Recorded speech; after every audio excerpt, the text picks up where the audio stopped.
These are people that are aggressively trying to get control of their agencies, but because of the deep state, because of the fact that they had to, a lot of partisans quit, they had to terminate a number of them, they're unable to replace them because of the lawfare.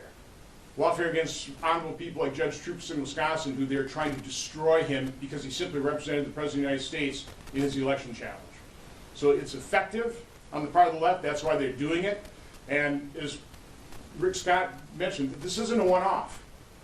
This has been their game plan literally for decades, to use lawfare, to use the court system deviously to destroy their political opponents. It has to end, and the only way it ends is if it's totally exposed, and that's certainly what I'm dedicated to do here.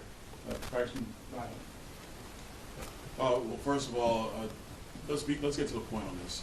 Operation Arctic Frost and everything that's occurred under it.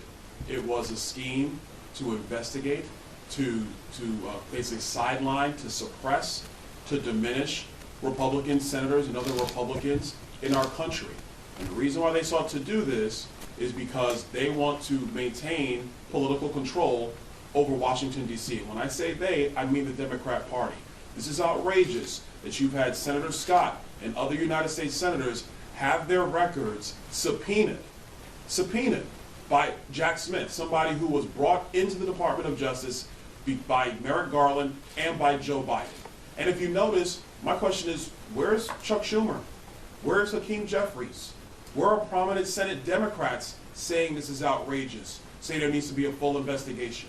If the American people are paying attention, they're not saying a word. But they'll be at a No Kings rally, and they'll talk about how there are no kings in the United States, even though the United States defeated kings 250 years ago. They won't talk about that.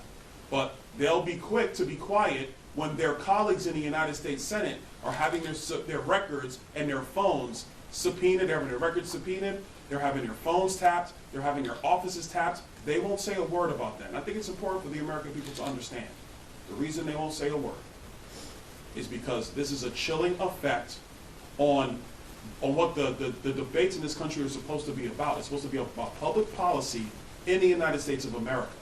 And because they do not have a coherent political or policy argument about what's in the best interest of the American people, they are perfectly okay with using deep state actors to investigate their political rivals. It is un-American. And specifically to Judge Boasberg. Judge Boasberg, who was entrusted to sit on the bench, to be impartial, and to be non-political, and to basically review cases in front of him and determine the constitutionality and the legality of the claims in front of him, he has taken it on his own to be a hyper-partisan judge going after Republicans, signing off on subpoenas that are unlawful, and he signed off on them just to get his political rivals. This is why he needs to be impeached. I commend Congressman Brandon Gill of Texas for leading this effort in the House to call for articles of impeachment of Judge Boasberg. And it'll be interesting to see what Minority Leader Schumer has to say about all this. Because if it's okay for a federal judge to sign off on subpoenas and warrants against Republicans in the United States Senate simply because they're going through not just fishing, like Senator Johnson said, this is not a fishing expedition. This was entrapment. This was trying to bury and to suppress your political rivals, all to maintain power in Washington, D.C. And I'll stress again, our Democratic colleagues, they want to talk about health care costs. Well, here are the facts. Their health care policy has led to premiums skyrocketing through the United States, deductibles skyrocketing through the United States. They have no policy answer. So instead of actually addressing the issues of the American people, what are they doing? They're using deep state actors like a Jack Smith, like a Judge Boasberg, to spy and to suppress the political abilities of Republican senators. This is outrageous. This is way bigger than Watergate. Way bigger than Watergate. And I want to hear what Senate Democrats have to say. I want to hear what House Democrats have to say. Because, to be blunt, if the shoe was on the other foot, oh, trust me, they will be on every media show, they will be in every hallway of this Capitol, talking about how there need to be investigations, talking about people need to be impeached. And so now that, because they're not the target of this stuff, nobody's targeting them, but you have Rick Scott being targeted, you have Ted Cruz being targeted, you have many people, Jim Jordan been targeted, my colleague Scott Perry in the House, he's been targeted, and because it's Republicans being targeted, they have nothing to say. Democrats need to speak up. Do they want a country where there is free and open debate? Do they want a country that's for the people and of the people? Do they want a country where the law is blind? Or do they want a country where rogue judges and rogue prosecutors are targeting political rivals? This is insane. They need to step up and speak against this. Judge Boasberg needs to go. There needs to be far more investigations to root out this corruption in the United States government. We can answer any questions anybody has. Yes. Thanks, Senator. Actually, a question for Congressman Donalds. You mentioned the push for impeachment. What do you anticipate this, potential impeachment of Judge Boasberg looking like in the House? Would this be sort of a privileged resolution that goes to the floor and get a vote, or do you think that would have some committee process hearings, markup similar to what we saw with State Mayorkas under the last Congress? I haven't talked with Congressman Gill in a couple of days, so I'll leave that to him. He needs to answer that one because he's pushing that resolution. As I understand it, he wants to make sure that it gets to the floor quickly. It might be privileged, but I'll actually leave that one to Congressman Gill. But he's been at this for a while. He has been observing and watching the actions of Judge Boasberg. This is not something new. He's been actually trying to pursue this for several months. And then when Operation Arctic Frost was made known to everybody, it actually only redoubled his efforts. And so I'm really thankful for his leadership on this issue. And the process in the House, I'll leave that to him and Speaker Johnson, but it needs to occur. It needs to occur this year. Let me inadvisably say something about what the House ought to do here. The impeachment hearing would be extremely important. We bring it over here into the Senate, and we know the Democrats will not vote to convict. Now, we can hold a trial. I'm not sure you do that on the floor of the Senate or just in a committee. But a House impeachment hearing or hearings would be extremely important, because the most important thing here is not necessarily the verdict. The most important thing is exposing exactly what happened, and a House hearing and Senate hearings would be a really good way of doing that. Jacob Ogles, Florida Politics. The way this was described, your phone number was showing up in other records. When you say that you were targeted, and this is Senator Rick Scott, when you say you were targeted by the DOJ or the executive branch, were they pursuing your records, or were they pursuing other records and your phone number just showed up? They pursued in my records, and they asked for I to give them information on text, voicemail, how I paid my bills, all sorts of things like that. And this is the third time. So they tried to shut me up as a business guy. Then they tried to embarrass me with my tax returns, and then this. Let me also clarify. It's not that Senator Scott's telephone number showed up in a bunch of other places. Okay, no, his telephone number was on the subpoena. That's how they issued the subpoena. They didn't name him. They just issued a subpoena with I think in his case there were 9 or 10 different phone numbers. Then we're trying to track down. We got a number of subpoenas yesterday with more phone numbers we're trying to track down. Some of these are already phone numbers that are no longer in service, so it's a little difficult to do that. But again, it was just that the subpoena listed his phone number. It wasn't like his phone number was associated with any kind of wrongdoing whatsoever. Do you believe they were seeking charges or trying to pursue some sort of action against you? We don't know. Again, as this information is coming in, that's why I said it looks way more not just a fishing expedition, but literally a dragnet. I think Jack Smith probably ran out of time, but I think he was looking to indict all kinds of people. Again, what they were criminalizing, what they're attempting to criminalize, what they've actually charged Judge Troupas with felony, is exactly what JFK did in Hawaii. They had an alternate slate of electors. When JFK prevailed in Hawaii, that alternate slate of electors was able to vote for him for president.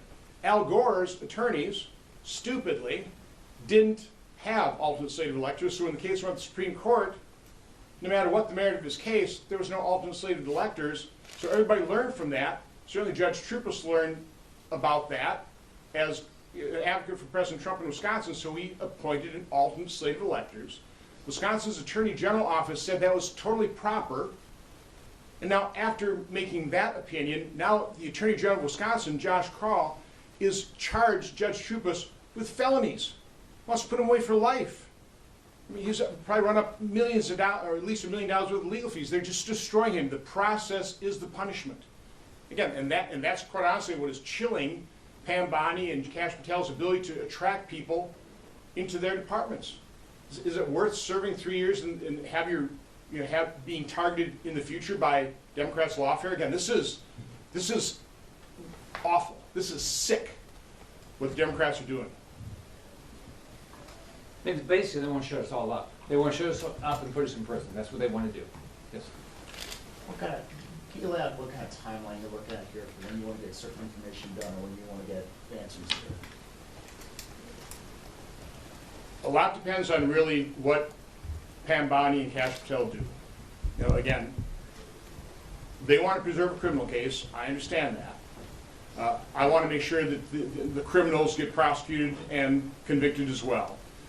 But to me, the greatest imperative is getting all this information out in the public as quickly as possible. I think they can do that without spoiling their case. I'm not an attorney, I'm not a prosecutor, so I'm not expert at that. But to me, the number one thing that has to be done is exposure. I think they've been investigating this quite some time. I think they're dramatically understaffed for the reasons I stated in the department. I think there's a lot of hang-ups in terms of what information they've determined, whether it has to be cleared, has to be vetted. They don't have the personnel to do that.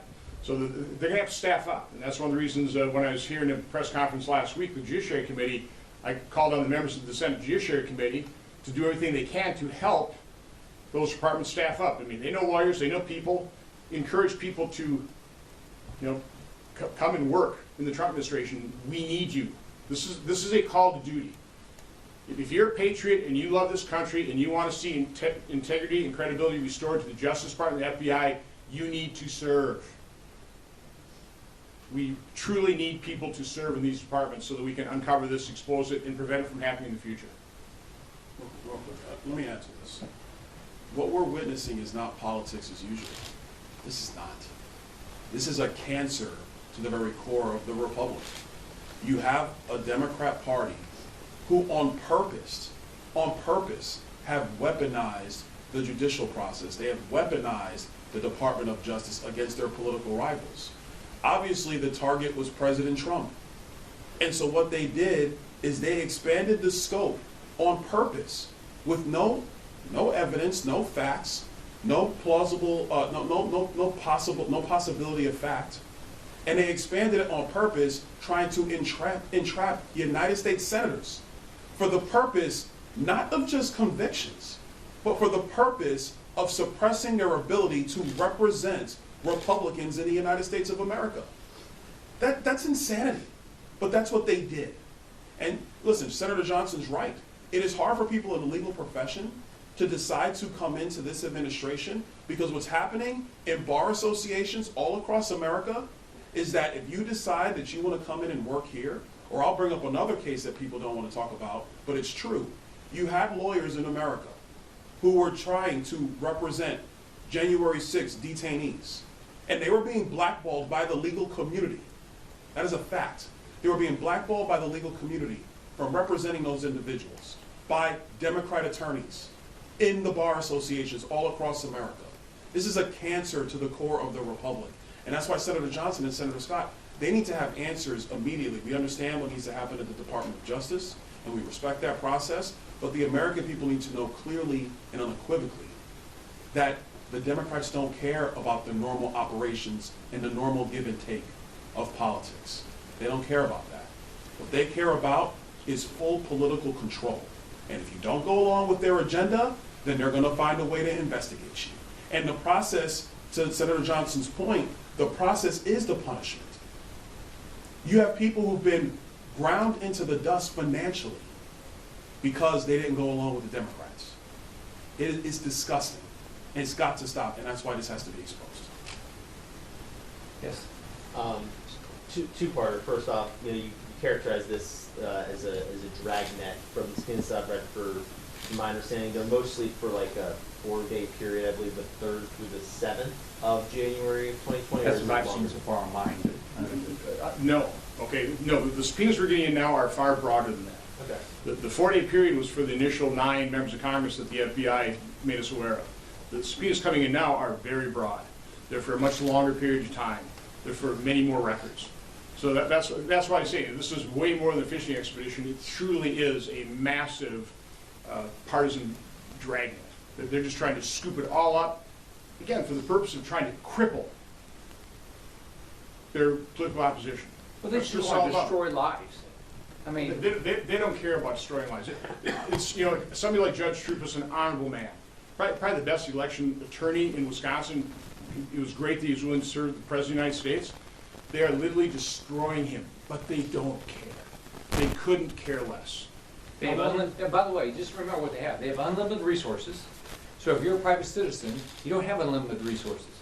Right? So their goal is to destroy you, and financially they're going to destroy you. You don't have the resources to fight the federal government. So if you're in business, you don't go along with them, they'll go after you. If you're a U.S. senator, you don't go along with them, they'll go after you. This has to stop. I mean, whether like in my case, 3 times. They stole my tax returns, they went after me because I went after Hillary Care and this. Everybody has to understand, they can go after you. I mean, at the time I ran one of the biggest companies in the country and they went after me. And now I'm a U.S. senator. I mean, wouldn't you think a U.S. senator would never be attacked by the federal government?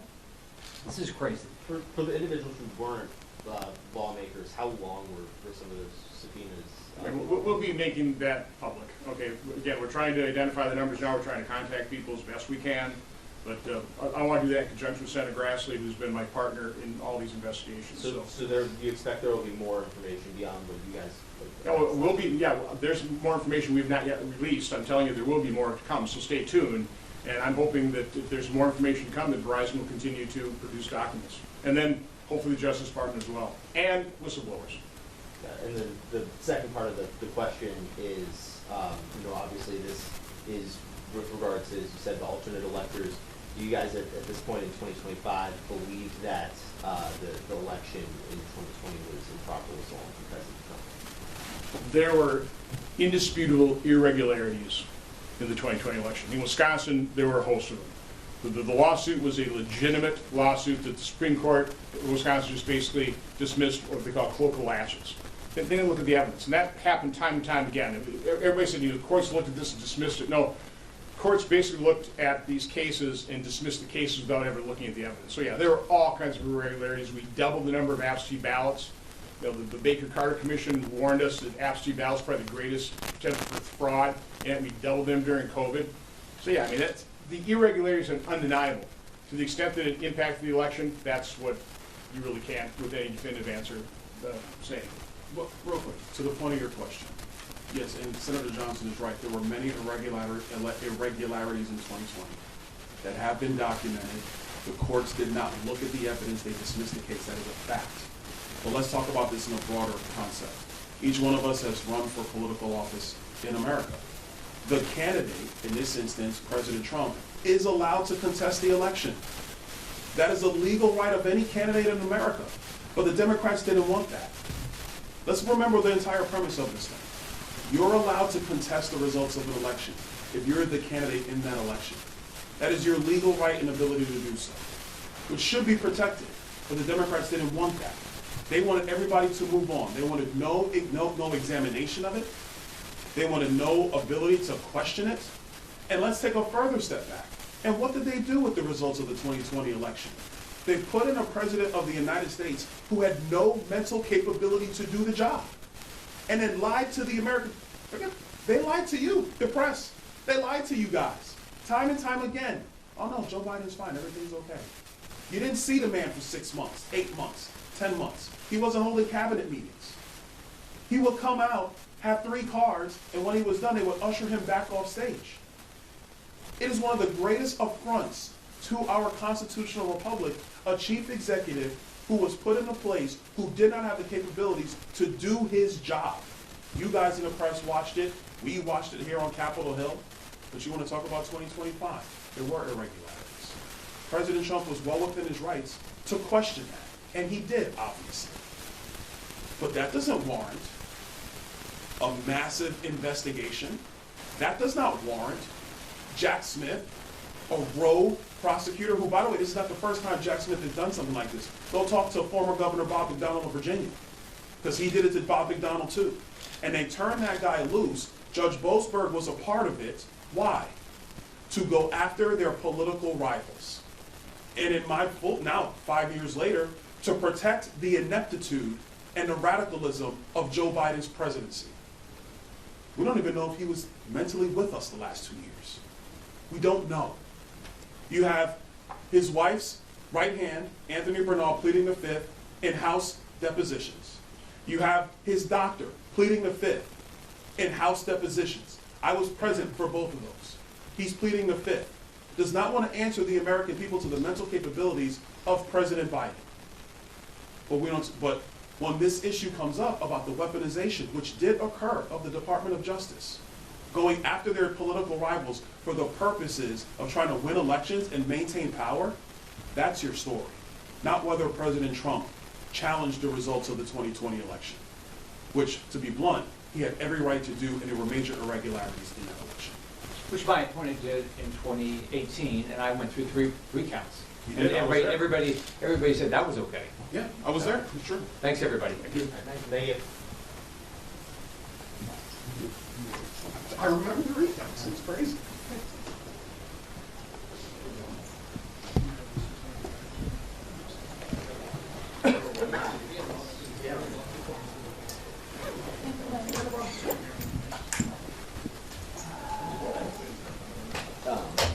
I walked in right as he was talking about